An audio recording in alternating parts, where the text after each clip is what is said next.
En realidad la biología molecular se va a integrar como una herramienta más de diagnóstico. No vamos a olvidar las otras técnicas que las tenemos ya en nuestra ciudad, por ejemplo. El virus del papiloma humano es uno de los principales causantes del cáncer cérvico-uterino en Bolivia, ¿no? Y bueno, y eso es prácticamente indetectable en varones, ¿no? Entonces la única forma de detectar es a nivel molecular. El VIH, el periodo de ventana es entre 2 a 6 meses.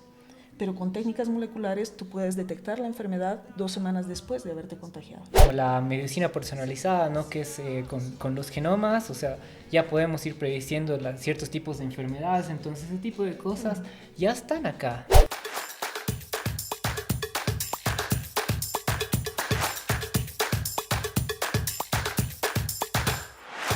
Bienvenidos, estamos en el segundo capítulo del podcast Demente.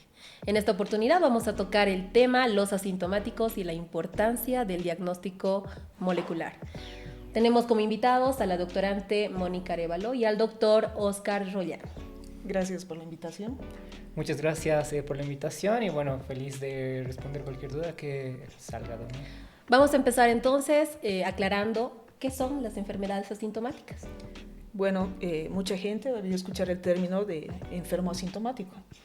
Este término se ha puesto en boga cuando hemos tenido la mala suerte de atravesar la pandemia del COVID. Es decir, había mucha gente enferma que no presentaba síntomas, pero podría contagiar. Entonces, las enfermedades asintomáticas, como te dice el nombre, son enfermedades que no presentan síntomas. ¿Y por qué una persona podría ser asintomática? Eso depende mucho del organismo, microorganismo con el que interactúas y también de tu propia genética, ¿no? Entonces, o sea, cada persona tiene un sistema inmune diferente. Entonces, muchas veces los microorganismos que atacan a una persona puede ser que a la otra no le hagan mucho daño, ¿no? Entonces, de ahí viene todo esto de que algunas personas pueden estar, más allá de decir, tal vez no enfermas, pero portando un microorganismo, ¿no? Que sea patógeno, sin expresar síntomas. Entonces estos mismos pueden seguir transmitiendo, pueden seguir contagiando, ¿no? Entonces, o sea, ahí tenemos diferentes tipos de enfermedades, o sea, aparte del SARS, ¿no? ¿Y cómo se transmite esta enfermedad si son asintomáticos? Las enfermedades infecciosas más que todo se pueden contagiar a través de fluidos, transmisión oral-oral, oral-fecal. Entonces son varios factores, como decía Oscar, acotando lo que había hablado anteriormente, puede ser el factor edad, el sistema inmune, si tienen enfermedades de base, si recibieron vacunas. Entonces son muchos factores en los que una persona puede estar enferma pero ser asintomática. ¿Podemos tal vez nombrar algunos ejemplos de las enfermedades asintomáticas? Claro, o sea, y bueno, yendo a eso, ¿no? O sea, ¿cómo normalmente puede contagiarse? Los microorganismos, sabemos, son muy pequeños, diminutos, los necesitamos que ver con un microscopio, ¿no? Entonces, y algunos son más difíciles, ¿no? Con técnicas moleculares se los puede detectar. Pero lo que pasa es que muchas veces a nosotros al estar hablando, nosotros botamos partículas que pueden tener, digamos, estos microorganismos, ¿no? Ya sean virus o bacterias. Otras, es como decía también, enfermedades como la Helicobacter que produce la gastritis, ¿no? O sea, las gastrointestinales se pueden transmitir a través de fluidos corporales también, ¿no? También estamos hablando de que durante los besos se pueden transmitir, ¿no? Eso es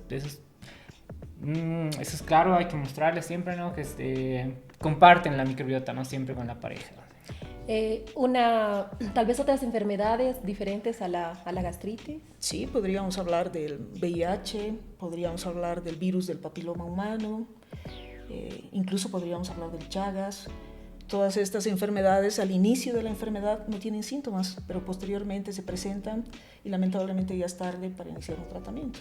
¿Cuáles son los métodos entonces de detección para poder diagnosticar estas enfermedades? Bueno, ahorita vamos a hablar un poco de los métodos moleculares. Hay varios métodos también que se utilizan para diagnosticar esto, pero muchas veces son del sistema inmune, ya me estoy acordando ahorita. Ya, entonces, o sea, el problema de estos es que detectan en el cuerpo humano, ¿no? No detectan específicamente el microorganismo. Entonces, por eso muchas veces hay periodos ventana en los que se tiene que desarrollar nuestro sistema inmune para detectar al microorganismo, lo cual es un método indirecto de detección. En cambio, con los métodos actuales que ya existen, o sea, con el PCR, con secuenciación, nosotros ya podemos detectar el material genético de estos microorganismos, ¿no? Ya sea de los virus, de las bacterias, y con una especificidad súper alta. Entonces, con eso podemos detectar nosotros microorganismos incluso antes de que empiecen a producir síntomas o efectos. Claro, exacto. En realidad la biología molecular se va a integrar como una herramienta más de diagnóstico. No vamos a olvidar las otras técnicas que las tenemos ya en nuestra ciudad, por ejemplo, pero sí va a complementar y, como decía Oscar, va a ayudar a detectar enfermedades en etapas tempranas. Entonces realmente es importante, ¿no? Este tipo de detección mediante el diagnóstico molecular. Coméntenos un poco más acerca de aquello, del diagnóstico molecular. Algo que es bien importante también es, por ejemplo, digamos, en el caso del virus del papiloma humano, ¿no? Que Mónica mencionaba, es que el virus del papiloma humano es uno de los principales causantes del cáncer cérvico-uterino en Bolivia, ¿no? Y bueno, y eso es prácticamente indetectable en varones, ¿no? Entonces la única forma de detectar es a nivel molecular, ¿no? O sea, con estas técnicas. Entonces ahí es, bueno, uno de los casos importantes, ¿no? En los que se puede testear y se puede prevenir, ¿no? También igual al detectar de forma temprana, esto puede evitar, digamos, que se llegue a desarrollar en un cáncer como tal, ¿no? Es como que encuentras la enfermedad antes de que se manifieste. Entonces es una de las cosas importantes, ¿no? Para poder detectar este tipo de enfermedades, y además que evitamos luego los subsecuentes contagios, ¿no? Que va a llevar un asintomático, como había el caso del SARS también, ¿no? Del COVID. Otro ejemplo interesante sería el caso del VIH. Si bien tenemos técnicas muy confiables para el diagnóstico, en el caso del VIH, la mayoría de las técnicas que tenemos que son inmunoserológicas tienen un periodo ventana. ¿Qué es el periodo ventana? Es el tiempo en el que recién se puede detectar la enfermedad después de haberte contagiado. En el caso del VIH, el periodo ventana es entre 2 a 6 meses. Pero con técnicas moleculares tú puedes detectar la enfermedad 2 semanas después de haberte contagiado. Bárbaro. Entonces, justamente ahí viene la importancia de la integración de este tipo de estudios con las técnicas que ya tenemos en uso en nuestro país. ¿Este tipo de diagnósticos puede darse en Bolivia actualmente? Sí, claro que sí. O sea, de hecho, durante la pandemia, más bien se ha equipado bastante a Bolivia en equipos para hacer biología molecular.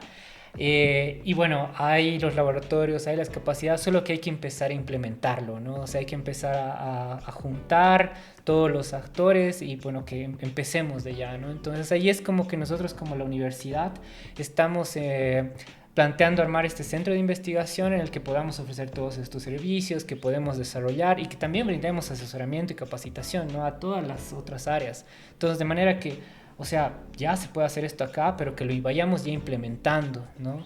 En tema de costos, tampoco es que sea mucho más costoso. Hay, por ejemplo, comparando con la detección de Helicobacter pylori en heces, que se puede hacer por PCR, y bueno, tenemos del otro lado la endoscopía, ¿no? Que te tienen que hacer una biopsia, que bueno, son igual de confiables, ¿no? O sea, con los últimos artículos que estamos revisando, y la literatura nos muestra que sí, se puede detectar por PCR Helicobacter. Entonces ahí el costo es incluso menor que estar haciendo algo tan trabajoso como una endoscopía. Y aparte de hablar del costo en el caso o en el ejemplo que habla Oscar, la técnica esta es menos invasiva. Porque vamos a detectar al agente que es el Helicobacter en heces fecales. Es una información realmente grandiosa la que nos están brindando, ¿no? Pero es importante también informar si es confiable esta información que estamos brindando, en qué nos estamos sosteniendo.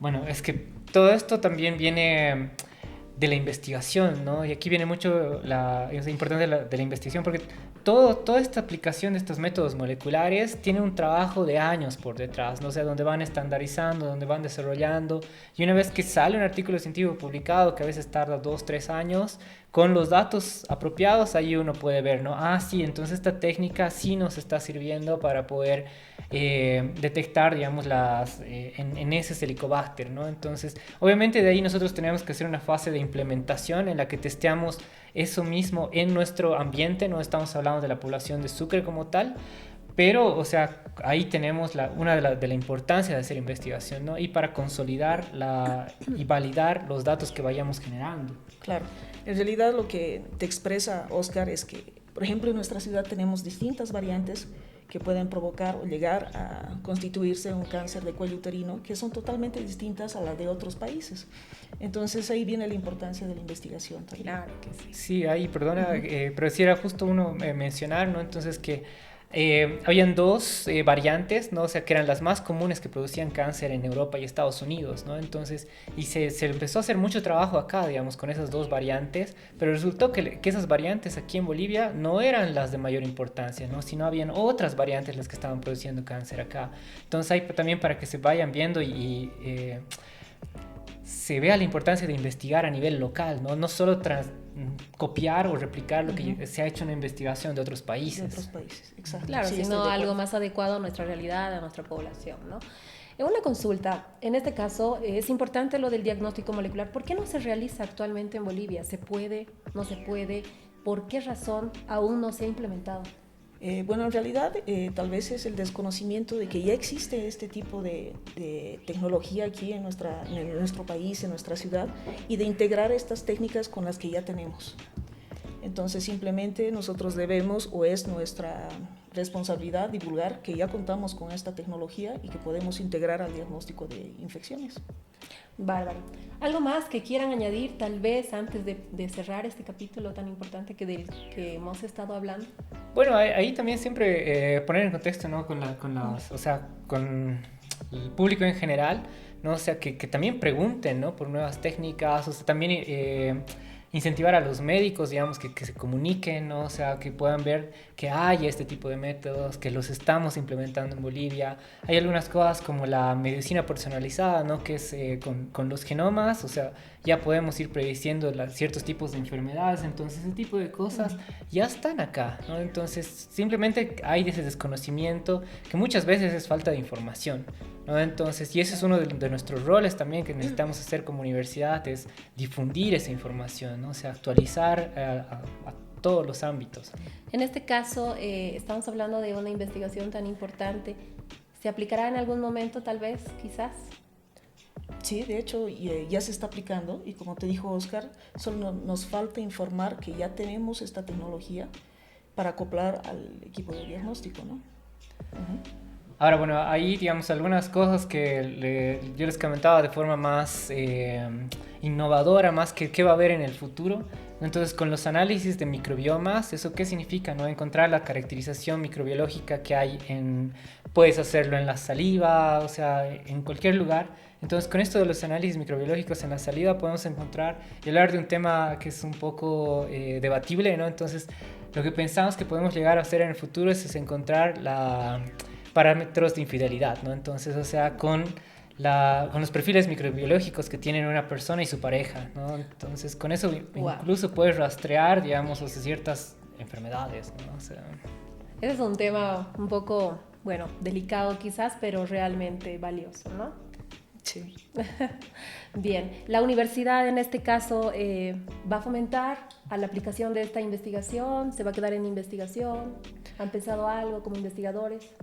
Bueno, estamos nosotros haciendo un centro de investigación donde vamos a no solo hacer investigación en este tipo de temas, ¿no? O sea, de tomar pruebas no invasivas, no hacer diagnóstico molecular, sino también empezar a ofrecer servicios, ¿no? O sea, porque eso es lo que nos interesa, ¿no? O sea, que los trabajos que se hace en la universidad, en investigación, no sea solo producir conocimiento, sino que también se pueda aplicar y para el beneficio de la sociedad, ¿no? Entonces, esperemos que de aquí a unos meses, porque ya estamos trabajando sobre esto, ya esto se pueda inaugurar y se pueda empezar a desarrollar y ofrecer estos servicios, ¿no? Sí, eso es uno de los principales objetivos de esta investigación. Ofrecer un servicio y coadyuvar al diagnóstico, ¿no? de los pacientes. Bueno, me parece una gran noticia también para la población, para que obviamente sea un aporte ¿no? No solamente de manera teórica, sino también de manera práctica. Bueno, esto ha sido una sesión más en el segundo capítulo del podcast de Mente.